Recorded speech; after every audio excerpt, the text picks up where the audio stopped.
So Mr. Beast tweeted actually that he's been working with people to grow their channel. Now, there's actually a trend in this. There's actually a job role type of thing, I guess you could call it. So obviously in the modern day YouTube business, let's talk about that, because we've got, obviously in what's called podcast, we've got different parts of the puzzle, haven't we?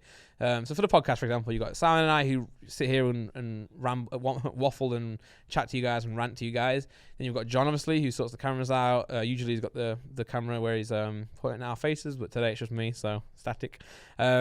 Then you've got, say Nick, who will then, not only give us content here, but he'll also clip up all the videos. So Nick will sort out all the different videos.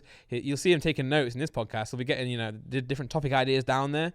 So Nick will be, scheduling videos, putting thumbnails on, putting titles on, etc. We've got Joel, who edits the podcast. Loads of different people. In most channels you have that, but recently in channels, you started to have another role that's more like an analyst role. So they look at the stats and the statistics, analytics, and see how they can grow the channel. Because there's loads of stuff behind the scenes that you don't really see on first glance. Obviously, back in the day, it was just title, thumbnail, and that's something we focused on a lot. Now you'll hear Simon and I chat about the AVD, which is the average view duration. That counts a lot, because I think YouTube realized that, it's not necessarily if they allow the thumbnail and the title to be the only metric of growth and what is popular in the algorithm, then you'll just get Prank Nation and all them people again, who all they do is try and get the most obscene thumbnail and title, but it's misleading, it's clickbait, it's not actually what people want to see. So YouTube obviously now have said, right, we know that what performs best is what performs the best. So what people want to see more. So if the video is 10 minutes and people are getting, 80% of the average viewer duration is 80% or 8 minutes in the video, they know, wow,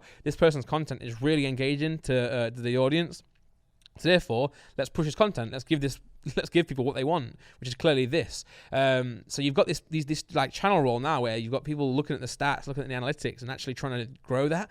So it's not necessarily just the editor, or it's not necessarily just the thumbnail guy or whatever. It's someone who's driving that, looking at the numbers and thinking, wow, this video really worked. Why did this work? Oh, because you did something here. You did a nice edit here, blah, blah, blah. So they're kind of like collecting that. And as you can see with Mr. Beast's tweet here, he wrote that he started counseling a small YouTuber for fun, and here is a monthly before and after of their channel. And you'll see it's gone from 4.6 million views a month, which, by the way, is not small. I know he says small YouTube there, but for him that's small. But I would kill for that, man. Look at that, 4.6 million views a month, and he turned them into 45 million views a month. Then obviously look at the revenue there. You've got $24,000 a month, which again is not small. That's a massive wage for someone. But he took it to 403,000 for the month, which is just insane. So yeah, and this is what you're seeing now. You're seeing people really take YouTube into the next level and really trying to grow their channel by looking at the stats really and trying to grow that. But yeah, it's interesting.